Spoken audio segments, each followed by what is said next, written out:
What happens when a sharp-tongued talk show host challenges a powerhouse entrepreneur on live TV?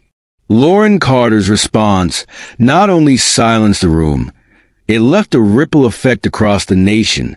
Lauren Carter wasn't just another name in the business. At only 34 years old, this self-made entrepreneur from Richmond, Virginia, had turned her childhood dream into a thriving empire. Her ventures weren't just about profits. They were a lifeline to underserved communities. Her latest initiative? A bold program designed to empower young Black women with the tools, mentorship, and resources they need to break barriers in entrepreneurship. When she was invited to appear on Morning Spotlight, one of the most watched talk shows in America, Lauren knew this was a golden opportunity to showcase her mission.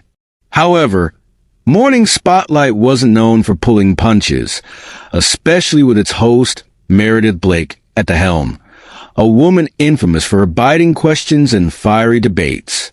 Lauren arrived at the bustling New York City studio with poise and confidence, dressed in a sleek emerald green suit that reflected her vibrant energy. The set was buzzing with lights, cameras, and the murmurs of a live audience. She smiled warmly as she stepped under the stage lights, her heart steady despite the challenge ahead. Meredith greeted her with a wide, calculated grin. "Ladies and gentlemen," Meredith announced, her tone dripping with charisma, "please welcome Lauren Carter, a self-made entrepreneur who says she's breaking down barriers and rewriting the rules of success." Lauren leaned into the introduction with grace, her signature warm smile disarming. "Thank you, Meredith. I'm thrilled to be here and share a little about the impact we're making." For the first few minutes, the exchange was polite. Lauren shared her journey from a young girl selling handcrafted accessories at neighborhood fairs to leading a multi-million-dollar business empire. The audience applauded warmly, and Meredith nodded along. But as the conversation shifted to Lauren's initiative for young Black women, Meredith's tone sharpened. "So, Lauren," Meredith said, tilting her head with that trademark inquisitive expression, "don't you think initiatives like yours unintentionally create dependency instead of empowerment? After all, isn't the American dream about pulling yourself up by your bootstraps?" The air in the room shifted, growing heavier. Lauren's smile didn't falter, though her gaze sharpened ever so slightly. "Calm yet resolute," she replied. "Meredith, the American dream is beautiful in theory, but it assumes everyone starts with the same boots. My program doesn't create dependency. It ensures that those who've been left behind finally get the opportunity to step forward." The audience murmured their approval, and Meredith's grin tightened ever so slightly. Little did anyone know, this was just the beginning of a heated exchange that would challenge deeply ingrained beliefs and leave the nation talking. If this moment is already resonating with you, hit the like button, share this story, and subscribe for more inspiring narratives that spark conversation and change. Stay tuned. This is just the start of Lauren's unforgettable interview. The Morning Spotlight studio hummed with anticipation as the live interview between Lauren Carter and Meredith Blake unfolded. The vibrant set, adorned with sleek glass tables and bright LED backdrops, was a stark contrast to Lauren's calm and composed demeanor. Dressed in her emerald green suit, Lauren radiated confidence as she leaned slightly forward, engaging the audience and Meredith with her words. For the first few moments, the atmosphere remained cordial. Lauren described her upbringing in Richmond, Virginia, a city with a complex history of resilience and struggle. She painted a vivid picture of her early years, selling handmade accessories at local fairs to support her family. It was about more than just making money, Lauren explained, her voice steady yet warm. It was about learning how to create something meaningful, how to bring value to others. The audience responded with scattered applause, and Meredith smiled faintly. It sounds like you've built quite the story for yourself, she remarked, her tone pleasant but carrying an undercurrent of skepticism. But let's get into the real reason you're here, your initiative. Tell us about this program you started for young black women. Lauren's eyes lit up as she shifted gears. The Elevate initiative, she began, is about more than just mentorship. It's about dismantling barriers that have existed for generations. We connect young women with resources, training, and the confidence they need to pursue their entrepreneurial dreams.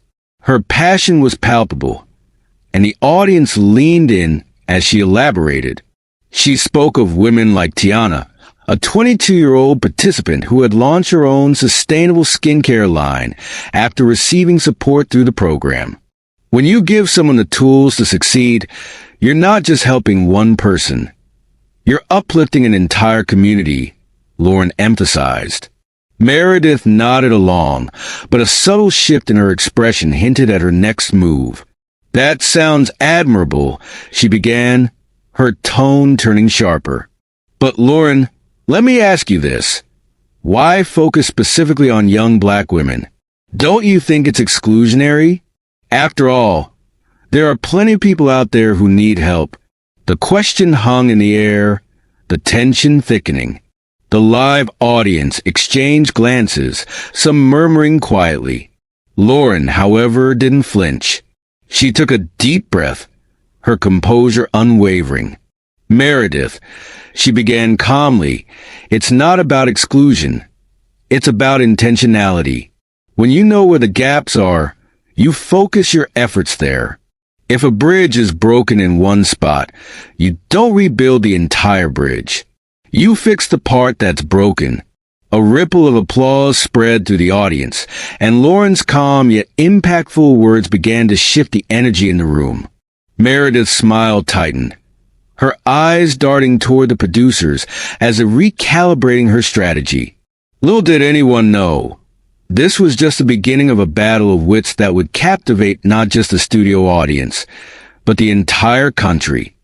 Lauren Carter adjusted her milky white blazer as she stepped into the brightly lit studio of the Morning Perspective, Richmond's most watched talk show.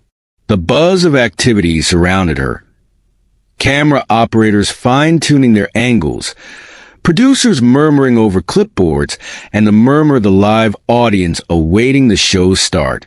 Lauren's calm demeanor masked the nerves that bubbled beneath the surface. She wasn't just here to talk about her groundbreaking initiative for underrepresented entrepreneurs. She was here to make a point. Charlene Whitmore, the host known for her sharp wit and tendency to stir controversy, greeted her with a polished smile that didn't quite reach her eyes. The tension was subtle but palpable. Ladies and gentlemen, Charlene announced with her trademark flair, please welcome Lauren Carter, the visionary entrepreneur rewriting the rules of success. Lauren responded with a warm, confident smile as the audience applauded. Thank you for having me, Charlene. It's an honor to be here. The first segment began smoothly, with Charlene asking about Lauren's journey. Lauren shared her story of building a thriving business empire in Richmond, Virginia, and her unwavering commitment to supporting young women of color through mentorship and entrepreneurial resources. The audience leaned in, visibly captivated by her passion and authenticity. But as the conversation shifted to Lauren's community-focused initiative, Charlene's tone took on a subtle edge. Lauren, she said, tilting her head slightly, your program targets a very specific group. Do you think that's truly fair? Should an opportunity be for everyone? Lauren maintained her poise, her calm voice carrying a quiet strength. Charlene, fairness doesn't mean ignoring the unique challenges that some people face. My program addresses systemic barriers that have existed for generations. It's not about exclusion. It's about leveling the playing field. The audience murmured, some clapping softly in agreement, while others shifted in their seats.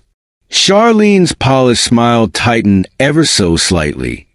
The studio lights seemed brighter as the room collectively held its breath, sensing that the discussion was about to take an unexpected turn. Charlene leaned forward, her fingers tapping the glossy table. But don't you think focusing on barriers can sometimes sound like an excuse? After all, isn't the American dream about pulling yourself up by your bootstraps? Lauren's gaze sharpened, though her voice remained steady. The American dream is a powerful idea, she said, but it assumes that everyone has the same boots to start with. What if those boots have no laces? Or worse, what if they've been taken away before they even had the chance to wear them? The audience erupted into laughter and applause, the tension in the room breaking like a wave. Charlene's smile faltered, and she glanced toward the producers, as if strategizing her next move. But Lauren wasn't done. "What my program does," Lauren continued, her voice rising with conviction, "is give people their laces back. It doesn't tie their shoes for them, but it ensures they can take the first step toward success." The applause grew louder, resonating throughout the studio. The momentum was shifting, and Charlene's control over the narrative was slipping. What had started as a routine interview was quickly becoming a defining moment. Do you believe that addressing systemic barriers can transform lives? Share your thoughts below. And don't forget to like and subscribe for more stories that challenge the status quo and inspire change. Charlene, visibly determined to regain control of the conversation, adjusted her posture and launched her next question. "Lauren," she began, her tone tinged with mock curiosity, "some might say programs like yours promote dependency. How do you respond to critics who believe you're making it easier for people to rely on handouts instead of working hard for success?" Lauren's jaw tightened for the briefest moment.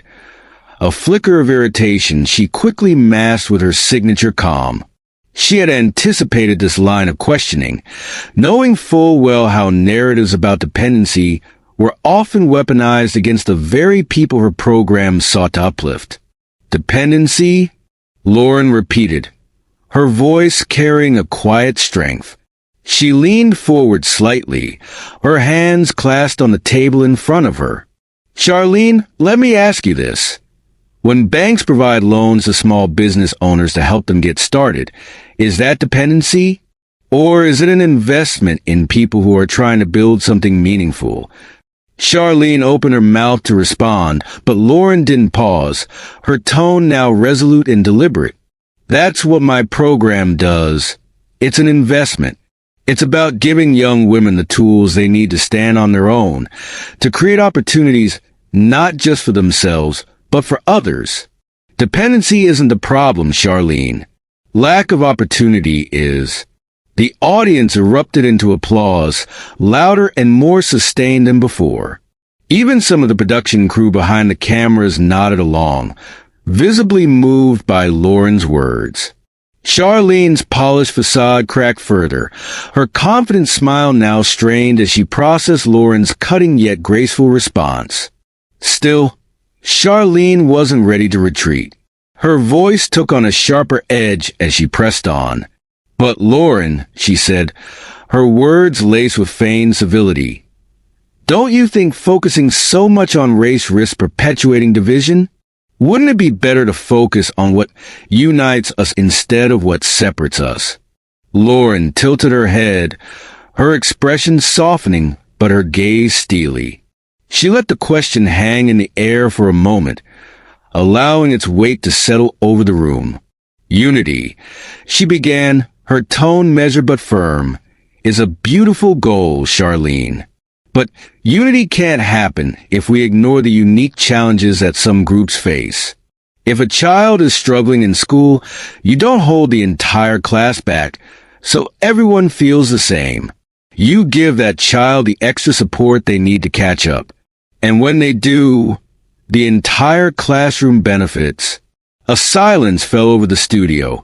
A charged, contemplative stillness that spoke louder than any applause. Lauren continued, her voice unwavering. Acknowledging differences doesn't create division. It builds understanding. And understanding is the foundation of true unity. The audience broke into thunderous applause, many rising to their feet. Charlene, clearly rattled, forced a tight smile and leaned back in her chair, adjusting her posture in a defensive manner. The shift in energy was undeniable. Lauren had not only commanded the conversation, but had captured the hearts of everyone in the room. Yet Charlene, true to form, wasn't ready to admit defeat. Her next move would be her boldest yet, one designed to push Lauren to her limits. But Lauren, prepared for anything, was ready to deliver a response that would leave an indelible mark, not just on the show, but on the hearts of everyone watching. Charlene adjusted her posture, her tone sharpening as she asked Lauren, "Let me play devil's advocate for a moment.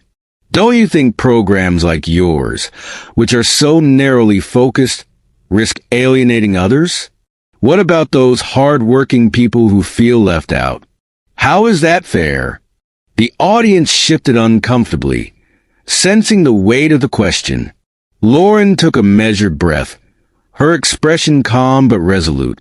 She leaned forward slightly, her hands clasped, and began with quiet determination. "Fair? Let me ask you this, Charlene.